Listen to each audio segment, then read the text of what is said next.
ఈ క్యాప్సికమ్ బరడని ఏ విధంగా ప్రిపేర్ చేసుకుందామో చూద్దాము. ముందుగా క్యాప్సికమ్ని ఫ్రెష్గా కడిగి పెద్ద ముక్కలుగా చేసుకొని పక్కన పెట్టుకోవాలి.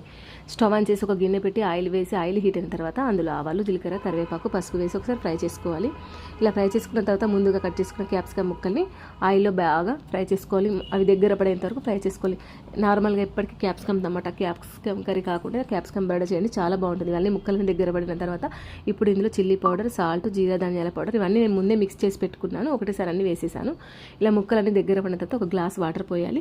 వాటర్ బబుల్స్ వచ్చేంత వరకు మరిగిన తర్వాత పైన కొత్తిమీర వేసి ఒకసారి కలుపుకున్న తర్వాత మనం ఒక కప్పు శనగపిండిని అయితే ఇందులో వేయాలి. శనగపిండి వేయగానే కలపడం స్టార్ట్ చేస్తాం కదా, ఇలా కలపగానే శనగపిండి పొడి పొడి అయ్యేంత వరకు పచ్చి వాసన పోయేంత వరకు మంచిగా ఫ్రై చేసుకోవాలి. మధ్య మధ్యలో మూత పెట్టుకుంటూ మూత తీసుకుంటూ ఇలా ఒక 10-15 నిమిషాలు కలిపితే ఎంతో టేస్టీగా క్యాప్సికమ్ బరడన్ అయితే రెడీ. మీరు కూడా తప్పక ట్రై చేయండి. వేడి వేడి అన్నంలోకి చాలా బాగుంటుంది.